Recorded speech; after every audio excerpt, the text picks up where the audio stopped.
Hi friends, ഇന്നൊരു കിടിലൻ കൊഞ്ച് ബിരിയാണിയുടെ റെസിപ്പിയായിട്ടാണ് ഞാൻ വന്നേക്കുന്നത്. ഒരു രക്ഷയില്ലാത്ത ടേസ്റ്റാണ്. മസ്റ്റായിട്ട് ട്രൈ ചെയ്ത് നോക്കേണ്ട ഒരു റെസിപ്പിയാണിത്. വീഡിയോ സ്കിപ്പ് ചെയ്യാതെ മുഴുവനായിട്ടൊന്ന് കാണണം. കൂടാതെ എൻ്റെ ചാനലൊന്ന് സബ്സ്ക്രൈബ് ചെയ്യും, ലൈക്ക് ചെയ്യും, ഷെയർ ചെയ്യും, കമൻറ്റ് ചെയ്യും കൂടി വേണം, മറക്കല്ലേ. അപ്പോൾ welcome back to my channel.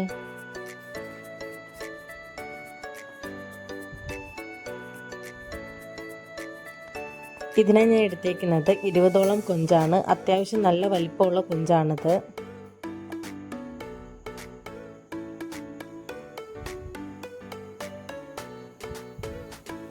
ഇതിലേക്ക് 1 ടീസ്പൂൺ ഇഞ്ചി വെളുത്തുള്ളി പേസ്റ്റ്, 1.5 ടീസ്പൂൺ മുളക് പൊടി, 1/2 ടീസ്പൂൺ മഞ്ഞൾപ്പൊടി, 1/2 ടീസ്പൂൺ കുരുമുളക് പൊടി, 1/2 ടീസ്പൂൺ ഗരം മസാല, ആവശ്യത്തിന് ഉപ്പ്. ഇനി ഇതെല്ലാം കൂടെ നന്നായിട്ടൊന്ന് മിക്സ് ചെയ്തെടുക്കാം. ഇതിനൊരു അരമണിക്കൂറെങ്കിലും റെസ്റ്റ് ചെയ്യാൻ വെക്കണം. ഒരു പാനിലേക്ക് കുറച്ച് വെളിച്ചെണ്ണ ഒഴിച്ചു കൊടുക്കാം. എണ്ണ ചൂടായി വരുമ്പോഴേക്കും കറിവേപ്പില ഇട്ട് കൊടുക്കാം. ഇതിലേക്ക് നേരത്തെ റെസ്റ്റ് ചെയ്യാൻ വെച്ച കൊഞ്ചും കൂടി ഇട്ട് കൊടുക്കാം. നന്നായിട്ടൊന്ന് ഫ്രൈ ചെയ്തെടുക്കണം. തിരിച്ച് മറിച്ചോട്ട് ഫ്രൈ ചെയ്തെടുക്കാം. കൊഞ്ച് എപ്പോഴും ഓവർ കുക്ക് ആവാതെ ശ്രദ്ധിക്കണം. ഒരുപാട് കുക്കായി കഴിഞ്ഞാൽ റബ്ബർ പോലെ ആയിപ്പോവും. ഇതിപ്പോൾ ഫ്രൈ ആയി വന്നിട്ടുണ്ട്, നമുക്ക് കോരി മാറ്റാം. ഇതുപോലെ ബാക്കിയുള്ള കൊഞ്ചും കൂടി ഫ്രൈ ചെയ്തെടുക്കാം. ഇനി ബിരിയാണിക്ക് വേണ്ട റൈസ് തയ്യാറാക്കിയെടുക്കാം. ഞാൻ പൊതുവേ റൈസ് ഊറ്റിയെടുക്കാറാണ് പതിവ്. അതുകൊണ്ടൊരു കലത്തിൽ കുറച്ചധികം തന്നെ വെള്ളം വെച്ചിട്ടുണ്ട്. ഇതിലേക്ക് പട്ടയും ഏലക്കയും ഗ്രാമ്പും കുരുമുളകും ഇട്ട് കൊടുക്കാം.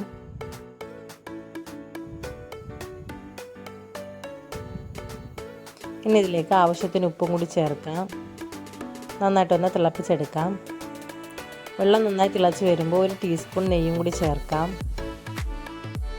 ഇനി ഇതിലേക്ക് 3 കപ്പ് കൈമ റൈസ് നന്നായിട്ട് കഴുകിയത് ഇട്ട് കൊടുക്കാം. കൈമ റൈസാണ് ബിരിയാണിക്ക് കുറച്ചും കൂടി നല്ല ടേസ്റ്റ് കിട്ടുക.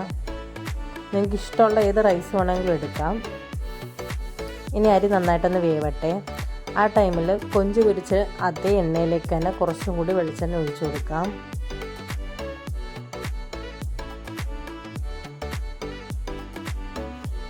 ഇതിലേക്ക് 1.5 ടീസ്പൂൺ ഇഞ്ചി വെളുത്തുള്ളി പേസ്റ്റ് ഇട്ട് കൊടുക്കാം.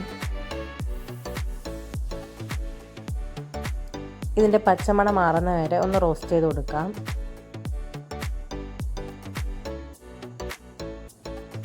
ഇനി ഇതിലേക്ക് 2 മീഡിയം സൈസ് സവാള അരിഞ്ഞതും കുറച്ചധികം തന്നെ ചെറിയുള്ളി അരിഞ്ഞതും കൂടി ചേർക്കാം.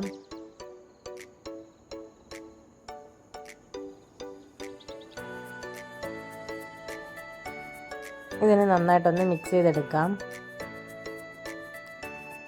ഉള്ളി വാടാൻ ആവശ്യമായ ഉപ്പും കൂടി ചേർക്കാം. ഇതിലേക്ക് 2 തക്കാളിയും ആവശ്യത്തിന് കറിവേപ്പിലയും കൂടി ഇട്ട് കൊടുക്കാം. ഇനി ഇത് നന്നായിട്ടൊന്ന് വഴറ്റിയെടുക്കണം. തക്കാളിയൊക്കെ നന്നായിട്ട് ഉടഞ്ഞു വരണം. ഇതിപ്പോൾ റെഡി ആയിട്ടുണ്ട്. തക്കാളിയൊക്കെ നന്നായിട്ട് ഉടഞ്ഞു വന്നിട്ടുണ്ട്. ഇനി ഇതിലേക്ക് 2.5 ടീസ്പൂൺ മല്ലിപ്പൊടി ഇട്ട് കൊടുക്കാം.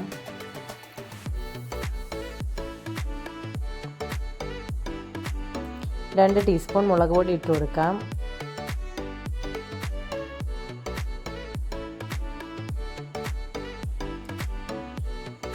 അര ടീസ്പൂൺ ഗരം മസാല, 1/2 ടീസ്പൂൺ കുരുമുളക് പൊടി, 1/2 ടീസ്പൂൺ മഞ്ഞൾപ്പൊടിയും കൂടി ഇട്ട് നന്നായിട്ടൊന്ന് വഴറ്റിയെടുക്കാം. 2 മിനിറ്റെങ്കിലും നന്നായിട്ട് വഴറ്റിയെടുക്കണം. ആ പൊടികളുടെയൊക്കെ പച്ചമണം മാറിക്കിട്ടണം. ഇനി ഇതിലേക്ക് 1/4 കപ്പ് തേങ്ങാപ്പാൽ കൂടി ഒഴിച്ചു കൊടുക്കാം. തേങ്ങാപ്പാലിൽ ഇതെല്ലാം നന്നായിട്ടൊന്ന് മിക്സ് ചെയ്തെടുക്കാം. ജസ്റ്റ് ഒന്ന് തിളപ്പിച്ചെടുക്കണം. ഇനി ഇതിലേക്ക് വറുത്ത് മാറ്റി വെച്ച കൊഞ്ചും കൂടി ഇട്ട് നന്നായിട്ടൊന്ന് മിക്സ് ചെയ്തെടുക്കാം. ഈ അരപ്പെല്ലാം നന്നായിട്ടൊന്ന് കൊഞ്ചിൽ പിടിക്കണം. ഇതിപ്പോൾ റെഡി ആയിട്ടുണ്ട്. നമുക്കിനി മാറ്റി വയ്ക്കാം. ഇനി ബിരിയാണിയിലേക്ക് വേണ്ട സവാള നമുക്കൊന്ന് വറുത്തെടുക്കാം. ഒരു പാനിലേക്ക് കുറച്ച് വെളിച്ചെണ്ണ ഒഴിക്കുക. 1 ടേബിൾ സ്പൂൺ നെയ്യും കൂടി ഒഴിച്ച് 2 സവാള നീളത്തിലരിഞ്ഞത് ഇട്ട് കൊടുക്കാം.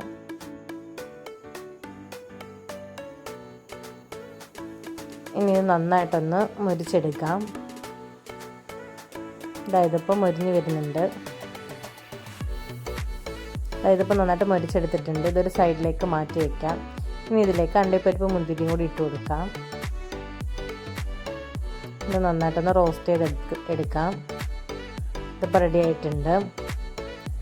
ഇനി നമുക്ക് ബിരിയാണി ദം ചെയ്യാം. ആദ്യം ഈ ഉരുളിയിലേക്ക് കുറച്ച് വെളിച്ചെണ്ണ ഒഴിച്ച് കൊടുക്കാം. ഇതിലേക്ക് ഇനി കൊഞ്ചിൻ്റെ മസാല വെച്ച് കൊടുക്കാം.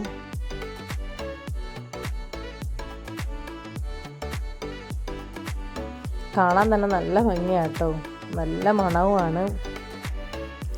ഇനി ഇതിലേക്ക് 90% വെന്ത ചോറും കൂടി ഇട്ട് കൊടുക്കാം.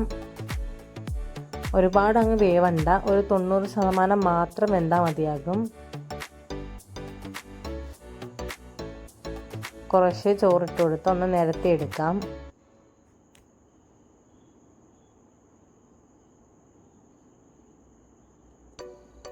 ഇതിപ്പോൾ റെഡി ആയിട്ടുണ്ട്. ഇനി ഇതിൻ്റെ മുകളിലേക്ക് നേരത്തെ വറുത്ത് മാറ്റി വെച്ച് സവാളയും അണ്ടിപ്പരിപ്പും മുന്തിരിയും കൂടി ഇട്ട് കൊടുക്കാം.